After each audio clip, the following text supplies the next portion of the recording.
SIP വഴി നമുക്ക് എവിടെയൊക്കെ ഇൻവെസ്റ്റ് ചെയ്യാം? എന്താണ് SIPയുടെ ശരിക്കുള്ള മീനിങ്?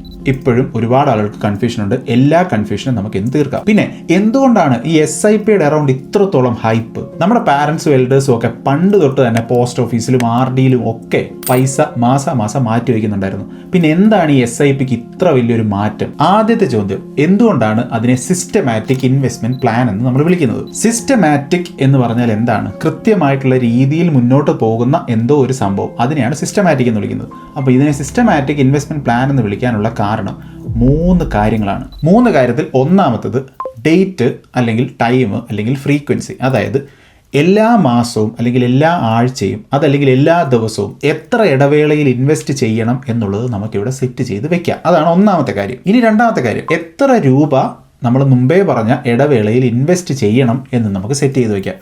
5000 ആയിരിക്കാം, 1000 ആയിരിക്കാം, 500 ആയിരിക്കാം, 10000 ആയിരിക്കാം, ലക്ഷമായിരിക്കാം. അപ്പോൾ അമൗണ്ട് നമുക്ക് സെറ്റ് ചെയ്ത് വെക്കാം. ഇനി മൂന്നാമത്തെ കാര്യമാണ് പ്രോഡക്റ്റ്. SIP വഴി നമുക്ക് പല സ്ഥലത്തും ഇൻവെസ്റ്റ് ചെയ്യാം. മ്യൂച്വൽ ഫണ്ടിൽ ഇൻവെസ്റ്റ് ചെയ്യാം, സ്റ്റോക്സിൽ ഇൻവെസ്റ്റ് ചെയ്യാം, ETF-ൽ ഇൻവെസ്റ്റ് ചെയ്യാം, ഗോൾഡിൽ ഇൻവെസ്റ്റ് ചെയ്യാം, റിയൽ എസ്റ്റേറ്റിൽ ഇൻവെസ്റ്റ് ചെയ്യാം, എവിടെ വേണമെങ്കിലും ഇൻവെസ്റ്റ് ചെയ്യാം. അപ്പോൾ നമ്മൾ SIP ചെയ്യുന്ന സമയത്ത് ഈ 3 കാര്യങ്ങളാണ് ചൂസ് ചെയ്യാൻ നമുക്ക് സാധിക്കുന്നത്. ആദ്യം പറഞ്ഞത് ടൈം, ഡേറ്റ് ഓർ ഫ്രീക്വൻസി. രണ്ടാമത് പറഞ്ഞത് അമൗണ്ട്. മൂന്നാമത് പറഞ്ഞത് പ്രോഡക്റ്റ്. ഈ കാര്യങ്ങളെല്ലാം തീരുമാനിച്ച് നമ്മൾ ഈ പ്രോസസ്സ് സെറ്റപ്പ് ചെയ്യുന്നതിനെയാണ് നമ്മൾ SIP എന്ന് പറയുന്നത്. നമ്മൾ ഒരു തവണ അത് സെറ്റപ്പ് ചെയ്ത് വെച്ച് കഴിഞ്ഞാൽ അത് കണ്ടിന്യൂസ് ആയിട്ട് മുന്നോട്ട് നമ്മളുടെ ഒരു ഇൻ്റർഫറൻസും ഇല്ലാതെ അത് മുൻപോട്ട് പൊയ്ക്കൊണ്ടിരിക്കും, വളരെ സിസ്റ്റമാറ്റിക് ആയിട്ട്. അപ്പോൾ അതുകൊണ്ടാണ് അതിനെ സിസ്റ്റമാറ്റിക് ഇൻവെസ്റ്റ്മെന്റ് പ്ലാൻ അല്ലെങ്കിൽ SIP എന്ന് വിളിക്കുന്നത്. ഇപ്പോൾ ഒരു എക്സാമ്പിൾ പറഞ്ഞാൽ, നമ്മുടെ വീട്ടിലൊക്കെയുള്ള ഇലക്ട്രിസിറ്റി ബില്ലില്ലേ, ഇലക്ട്രിസിറ്റി ബില്ല് അടയ്ക്കുന്നതിന് ഒരു തീയതി ഉണ്ടായിരിക്കും.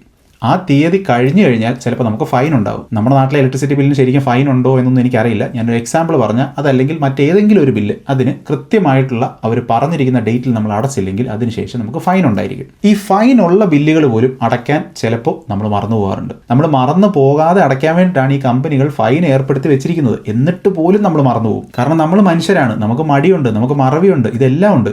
അപ്പോൾ നമ്മൾ SIPയുടെ കാര്യത്തിൽ നമ്മൾ ഇതേപോലെ ആരും നമുക്ക് ഫൈൻ തരാനോ ഓർമ്മിപ്പിക്കാനോ ഇല്ലാത്തത് കൊണ്ട് തന്നെ നമ്മൾ ചിലപ്പോൾ അത് വിട്ടുപോകും. ഇനി 1 മാസമോ 2 മാസമോ സ്കിപ്പ് ചെയ്താലും ആരും നമുക്ക് ഫൈനും തരാൻ പോകുന്നില്ല. അപ്പോൾ അതുകൊണ്ടാണ് നമ്മൾ SIP സെറ്റപ്പ് ചെയ്യുന്നതിനോടൊപ്പം തന്നെ ഈ പ്രോസസ്സ് ഓട്ടോമേറ്റ് ചെയ്യാനും കൂടെ നമ്മൾ ശ്രമിക്കണം. അതായത് കൃത്യമായിട്ടുള്ള തീയതി. ഇപ്പോൾ എനിക്ക് സാലറി കിട്ടുന്ന 5-ാം തീയതി ആണെന്നുണ്ടെങ്കിൽ 6-ാം തീയതി 5000 രൂപ എൻ്റെ ബാങ്ക് അക്കൗണ്ടിൽ നിന്നും എൻ്റെ ബ്രോക്കറിൻ്റെ അക്കൗണ്ടിലോട്ട് പോവുക. അന്ന് തന്നെ ആ ബ്രോക്കറിൻ്റെ അക്കൗണ്ടിൽ ഞാൻ സെറ്റ് ചെയ്ത് വെച്ചിരിക്കുന്ന ഏതെങ്കിലും ഒരു പ്രോഡക്റ്റ്, അത് ഗോൾഡ് ആയിക്കോട്ടെ, റിയൽ എസ്റ്റേറ്റ് ആയിക്കോട്ടെ, ഇക്വിറ്റി ആയിക്കോട്ടെ, ലാർജ് ക്യാപ് ഫണ്ട് ആയിക്കോട്ടെ, സ്മോൾ ക്യാപ് ഫണ്ട് ആയിക്കോട്ടെ, എന്തും ആയിക്കോട്ടെ, അത് വാങ്ങിക്കുക. ഇങ്ങനെ ഞാൻ സെറ്റ് ചെയ്ത് വെക്കുക. അപ്പോൾ ഇങ്ങനെ സെറ്റ് ചെയ്ത് വെക്കുന്നത് കൊണ്ടാണ് നമുക്ക് ഈ SIPയുടെ ബെനിഫിറ്റ് മുഴുവനായിട്ട് കിട്ടാൻ പോകുന്നത്. അപ്പോൾ വീണ്ടും നമുക്ക് വരുന്ന സംശയം എന്താണ്?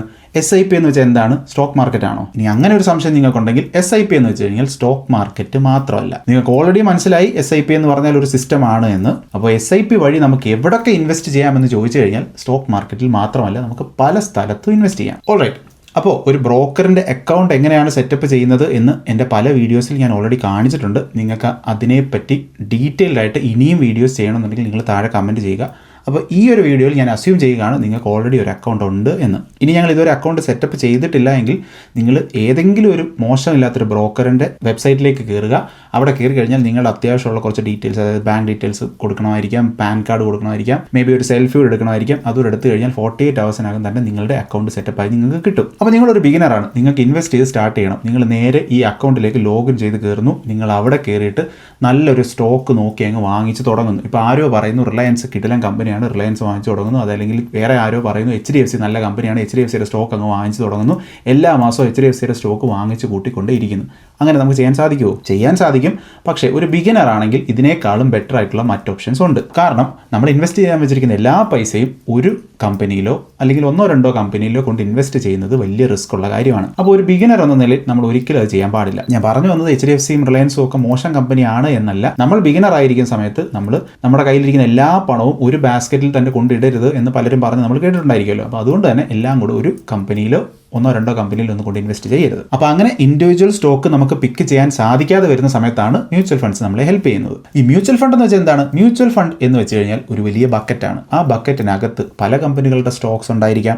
സ്റ്റോക്സ് മാത്രമല്ല, ചിലപ്പോൾ ഗോൾഡ് ഉണ്ടായിരിക്കാം, അതല്ലെങ്കിൽ സിൽവർ ഉണ്ടായിരിക്കാം, അല്ലെങ്കിൽ ലോകത്തിലുള്ള പല കമ്പനികളുടെ സ്റ്റോക്സ് ഉണ്ടായിരിക്കാം, അതല്ലെങ്കിൽ റിയൽ എസ്റ്റേറ്റിൽ ഇൻവെസ്റ്റ് ചെയ്യുന്ന റൈറ്റ്സ് ഉണ്ടായിരിക്കാം, അല്ലെങ്കിൽ ഗവൺമെൻറ് ബോൺഡ്സ് ഉണ്ടായിരിക്കാം, പല സാധനങ്ങളും ഉണ്ടായിരിക്കാം. അപ്പോൾ നമ്മൾ ആ മ്യൂച്വൽ ഫണ്ടിൻ്റെ ആ ബാസ്ക്കറ്റ് നമ്മൾ വാങ്ങിക്കുന്ന സമയത്ത് നമുക്ക് ഇതിൻ്റെ എല്ലാം കൂടെ ഒരു മിക്സ് കിട്ടും. അതായത് ഞാൻ നമ്മുടെ ഈ ബ്രോക്കറിൻ്റെ അക്കൗണ്ടിൽ കയറി ഏതെങ്കിലും ഒരു കമ്പനിയുടെ സ്റ്റോക്ക് വാങ്ങിക്കുന്നതിന് പകരം ആ മ്യൂച്വൽ ഫണ്ടിൻ്റെ ഒരു യൂണിറ്റ് ഞാൻ വാങ്ങിച്ചു കഴിഞ്ഞാൽ എനിക്ക് ആ ബണ്ടിൽ ഫുള്ള് കിട്ടും. ഇനി ആരാണ് തീരുമാനിക്കുന്നത് ആ ബാസ്ക്കറ്റിൽ എന്തൊക്കെ സാധനങ്ങൾ വാങ്ങിച്ചിടണം എന്നുള്ളത്? അത് തീരുമാനിക്കുന്നത് ഫണ്ട് മാനേജറാണ്. പക്ഷേ അതിനു മുമ്പ് ഞാൻ എൻ്റെ കയ്യിലുള്ള ഒരു ബ്രോക്കർ അക്കൗണ്ടിൽ ലോഗിൻ ചെയ്ത് നമ്മളൊരു SIP തുടങ്ങുന്ന സമയത്ത് നമുക്ക് എന്തൊക്കെ കാര്യത്തിൽ ഇൻവെസ്റ്റ് ചെയ്യാനുള്ള ഫെസിലിറ്റി ഉണ്ട് എന്ന് നമുക്ക് നോക്കാം. ഞാൻ ഈ കാര്യങ്ങളൊക്കെ പറയുന്ന സമയത്ത് സ്ക്രീനിൽ ഞാൻ ഇതിൻ്റെയൊക്കെ എക്സാമ്പിൾസ് കാണിക്കാം. ഇതൊക്കെ എക്സാമ്പിൾസ് ആണ്, ഇവിടെയൊക്കെ ഇൻവെസ്റ്റ് ചെയ്യാനല്ല ഞാൻ പറയുന്നത്.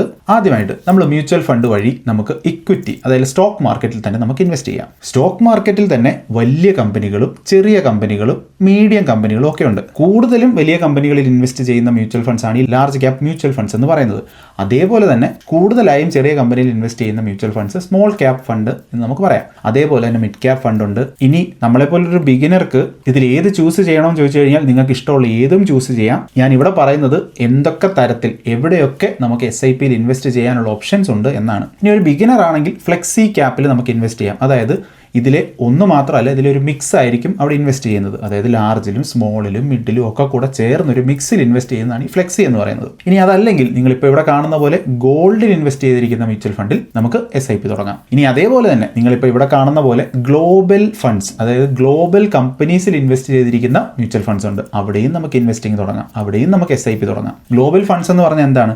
ലോകത്തിൽ തന്നെ പല രാജ്യങ്ങളിലുള്ള കമ്പനികളിലും പല രാജ്യങ്ങളിലുള്ള സ്ഥലത്തും ഇൻവെസ്റ്റ് ചെയ്ത് വെച്ചിരിക്കുന്ന ഫണ്ടുകൾ. ചൈനയിലാകാം, യൂറോപ്പിലാകാം, US-ലാകാം. ഞാൻ ഇതിനെപ്പറ്റി വളരെ ഡീറ്റെയിൽഡ് ആയിട്ടൊരു വീഡിയോ ചെയ്തിട്ടുണ്ട്. ആ വീഡിയോ ആണ് ഞങ്ങളിപ്പോൾ ഇവിടെ കാണുന്നത്. നിങ്ങൾക്ക് താല്പര്യം ഉണ്ടെങ്കിൽ, അതായത് ഗ്ലോബലായിട്ട് പല രാജ്യങ്ങളിൽ ഇൻവെസ്റ്റ് ചെയ്യുന്നത് നിങ്ങൾക്ക് താല്പര്യമുണ്ടെങ്കിൽ നിങ്ങൾക്ക് ആ വീഡിയോ ഒന്ന് കാണാവുന്നതാണ്.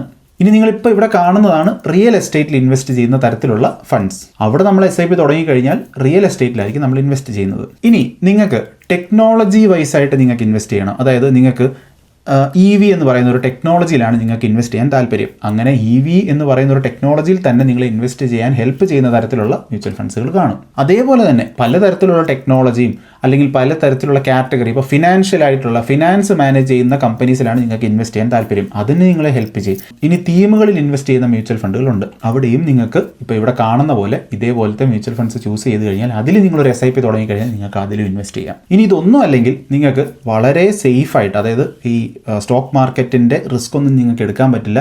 നിങ്ങൾക്ക് ഫിക്സ്ഡ് ആയിട്ടുള്ള റിട്ടേൺസ് കിട്ടുന്ന വളരെ സേഫ് ആയിട്ടുള്ള സ്ഥലത്ത്, വളരെ സേഫ് എന്നല്ല, അത്യാവശ്യം സേഫ് ആയിട്ടുള്ള ബോണ്ടിലും, അതായത് ഗവൺമെൻറ് ബോണ്ടിലും ലിക്വിഡ് മ്യൂച്വൽ ഫണ്ട്സിലും ഒക്കെയാണ് നിങ്ങൾക്ക് ഇൻവെസ്റ്റ് ചെയ്യേണ്ടത് എങ്കിൽ അങ്ങനത്തെ സ്ഥലത്തും നിങ്ങൾക്ക് SIP സ്റ്റാർട്ട് ചെയ്യാം. നിങ്ങളിപ്പോൾ ഇവിടെ സ്ക്രീനിൽ കാണുന്നത് പോലെ ലിക്വിഡ് മ്യൂച്വൽ ഫണ്ട്സിനെ പറ്റി വളരെ ഡീറ്റെയിൽഡ് ആയിട്ട് ഞാൻ ഓൾറെഡി ഒരു വീഡിയോ ചെയ്തിട്ടുണ്ട്. 14 തരത്തിലുള്ള ലിക്വിഡ് മ്യൂച്വൽ ഫണ്ട്സ് ഏതൊക്കെയാണ്, നിങ്ങൾക്കിപ്പം നിങ്ങളുടെ കയ്യിൽ ഒരു ദിവസം കുറച്ച് പൈസ വന്നാൽ പോലും നിങ്ങൾക്ക് ഇൻവെസ്റ്റ് ചെയ്ത് നെക്സ്റ്റ് ഡേ തന്നെ പിൻവലിക്കാൻ പറ്റുന്ന തരത്തിലുള്ള ലിക്വിഡ് മ്യൂച്വൽ ഫണ്ട്സ് ഒക്കെ ഉണ്ട്.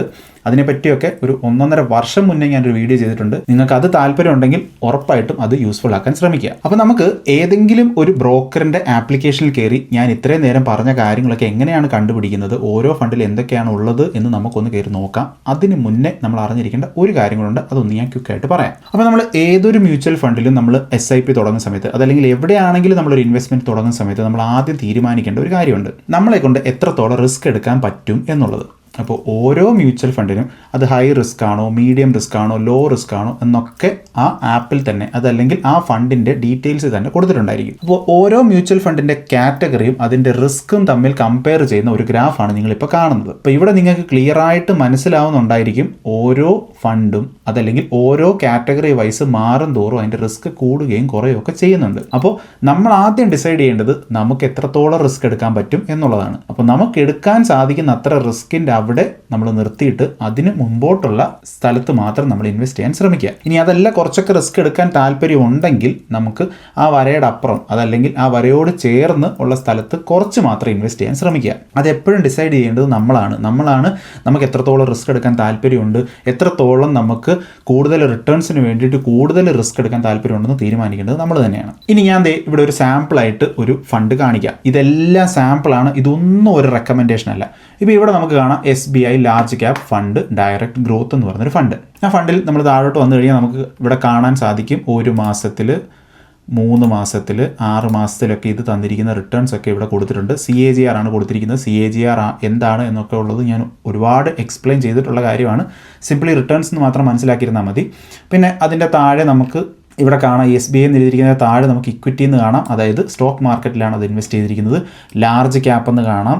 അതേപോലെ തന്നെ താഴോട്ട് വരുന്ന സമയത്ത് നമുക്ക് എക്സ്പെൻസ് റേഷ്യോ കാണാം. എക്സ്പെൻസ് റേഷ്യോ എന്ന് പറഞ്ഞാൽ ഈ ഒരു ഫണ്ട് മാനേജ് ചെയ്യാനായിട്ട് ഇതിൻ്റെ ആളുകൾ നമ്മുടെ കയ്യിൽ നിന്ന് വാങ്ങിക്കുന്ന പൈസയാണ്. നമ്മൾ 1000 രൂപ ഇടുന്നുണ്ടെങ്കിൽ അതിന് 0.82% ആയിരിക്കും അവർ നമ്മുടെ കയ്യിൽ നിന്ന് അതിന് വേണ്ടി പിടിക്കുന്നത്. ഇതേപോലെ തന്നെ ഇവിടെ AUM അല്ലെങ്കിൽ ഫണ്ട് സൈസ് എന്നായിരിക്കും ചില ബ്രോക്കറിൻ്റെ പ്ലാറ്റ്ഫോമിലൊക്കെ അങ്ങനെ ആയിരിക്കും കൊടുത്തിരിക്കുന്നത്. ഇപ്പോൾ AUM എന്ന് പറഞ്ഞു കഴിഞ്ഞാൽ ഇവിടെ എത്രയാണ്? 52,000 കോടി. 52,000 കോടി രൂപയാണ് കംപ്ലീറ്റ് ആയിട്ട് ഈ ഒരു ഫണ്ടിൽ ആളുകൾ ഇൻവെസ്റ്റ് ചെയ്ത് വെച്ചിരിക്കുന്നത്.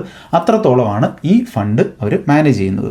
ഇനി നമ്മളൊന്ന് താഴോട്ട് വന്നു കഴിഞ്ഞാൽ നമുക്ക് മനസ്സിലാവും ഇവിടെ സെക്ടേഴ്സ് എന്തൊക്കെയാണ്. ഫിനാൻഷ്യൽ സർവീസസിലാണ് 33% ഇൻവെസ്റ്റ്മെൻറ്റ് പോയിരിക്കുന്നത്.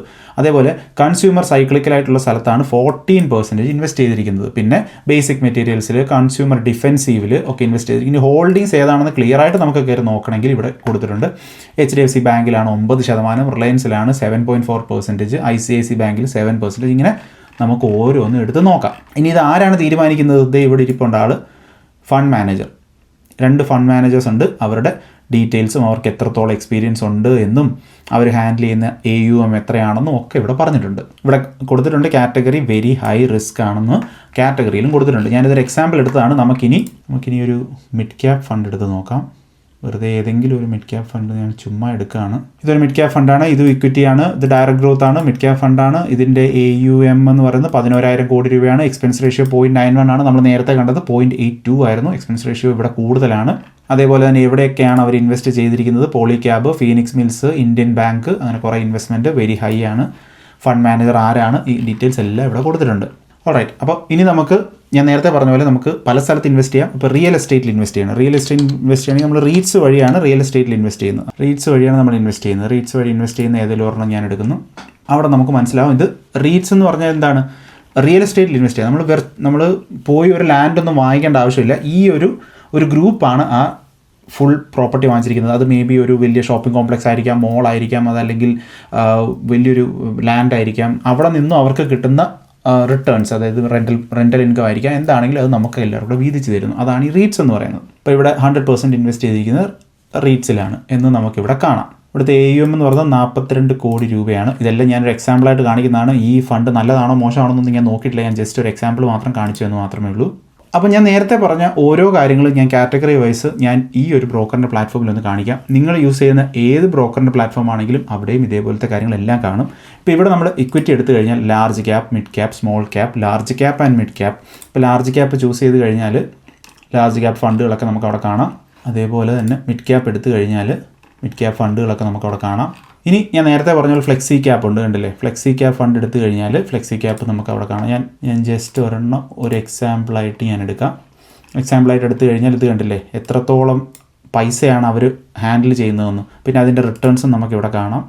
ഇനി ഫണ്ട് കോൺസ്റ്റിറ്റ്യുവൻസ് ഹോൾഡിങ്സ് എടുത്തു കഴിഞ്ഞാൽ ഇവിടെ ഏതൊക്കെ കമ്പനീസിലാണ് അവർ ഇൻവെസ്റ്റ് ചെയ്തിരിക്കുന്നത് എന്ന് നമുക്ക് കാണാം. ഓൾറൈറ്റ്, ഇതൊരു എക്സാമ്പിളായിട്ട് ഞാൻ എടുത്തത് മാത്രമേ ഉള്ളൂ. അപ്പോൾ നമുക്ക് SIP വഴി എവിടെയൊക്കെ ഇൻവെസ്റ്റ് ചെയ്യാൻ സാധിക്കുമെന്ന് നമ്മളിപ്പം ഇത്രയും കൊണ്ട് തന്നെ നമ്മൾ കണ്ടു. ഇനി ഗ്ലോബൽ, ഞാൻ പറഞ്ഞില്ലേ ഗ്ലോബൽ ഇൻവെസ്റ്റ്മെൻറ്റ് ഔട്ട്സൈഡ് ഇന്ത്യയുടെ ഔട്ട്സൈഡുള്ള കമ്പനീസിൽ ഇൻവെസ്റ്റ് ചെയ്യാൻ നമ്മളെ ഹെൽപ്പ് ചെയ്യുന്ന മ്യൂച്വൽ ഫണ്ട്സാണിത്.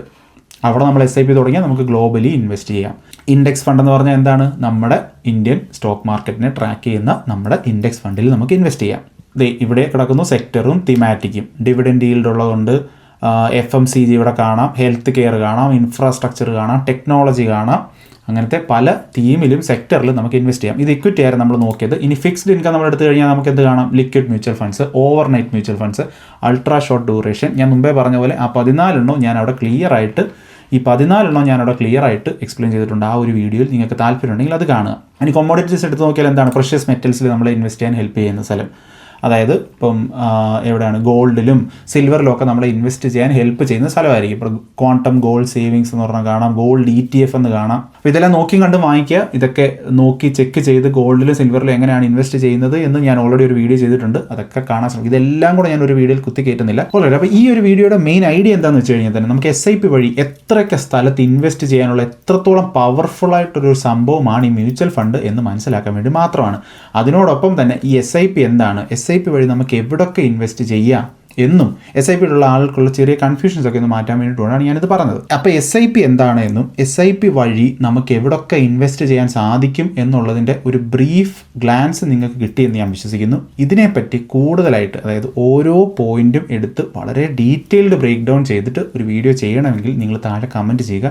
അതല്ലെങ്കിൽ ഞാൻ ഈ പറഞ്ഞ കാര്യത്തിൽ ഏതെങ്കിലും ഒരു പോർഷനിൽ കൂടുതൽ കൺഫ്യൂഷൻ ഉണ്ടെങ്കിൽ നിങ്ങൾക്ക് ആ കൺഫ്യൂഷൻ തീർക്കാനായിട്ട് ഞാൻ വീഡിയോ ചെയ്യണമെങ്കിൽ ചെയ്യാം. അതൊക്കെ ഒന്ന് താഴെ അറിയിച്ചാൽ മാത്രം മതി. ഇനി ഇത് കാണുന്ന സമയത്ത് ഒരുപാട് പേർക്ക് വരുന്ന ഒരു ചെറിയ സംശയമായിരിക്കും, എനിക്ക് കുറച്ച് 2 വർഷത്തേക്ക് ഇൻവെസ്റ്റ് ചെയ്യണം, അതല്ലെങ്കിൽ 5 വർഷത്തേക്ക് ഇൻവെസ്റ്റ് ചെയ്യണം, അതല്ലെങ്കിൽ 10 വർഷത്തിന് മുകളിൽ എനിക്ക് ഇൻവെസ്റ്റ് ചെയ്യണം. ആ ഒരു സെനാരിയോയിൽ ഞാൻ ചൂസ് ചെയ്യേണ്ട മ്യൂച്വൽ ഫണ്ട് അതല്ലെങ്കിൽ ഫണ്ടുകൾ ഏതൊക്കെയാണ് എന്ന് സംശയമുള്ള ആളുകൾക്ക് ഗോൾ ബേസ്ഡ് ആയിട്ട് നിങ്ങൾക്ക് എങ്ങനെ ഇൻവെസ്റ്റ് ചെയ്യാം, എങ്ങനെ പ്രോപ്പറായിട്ട് മ്യൂച്വൽ ഫണ്ട് ചൂസ് ചെയ്യാം എന്ന് പറഞ്ഞ് ഞാൻ ചെയ്തൊരു വീഡിയോ ആണ് നിങ്ങൾ ഈ കാണുന്നത്. വളരെ കുറച്ച് ആളുകളെ കണ്ടുള്ളെങ്കിലും അത് കണ്ട ആളുകൾക്ക് ഹെൽപ്ഫുള്ളായി എന്ന് പറഞ്ഞ് ഒരുപാട് പേര് കമൻറ്റ് ചെയ്യുകയും മെസ്സേജ് അയക്കുകയും ചെയ്തിട്ടുണ്ടായിരുന്നു. അപ്പോൾ അതുകൊണ്ട് അതാണ് നിങ്ങളുടെ ലക്ഷ്യമെങ്കിൽ ഇത് ഒരുപാട് സ്പെസിഫിക് ആയിട്ടുള്ള വീഡിയോ ആണ്. അപ്പോൾ അതാണ് നിങ്ങൾക്ക് വേണ്ടതെങ്കിൽ ആ വീഡിയോ തീർച്ചയായിട്ടും കാണാൻ ശ്രമിക്കുക. അപ്പോൾ അടുത്ത വീഡിയോയിൽ കാണാം.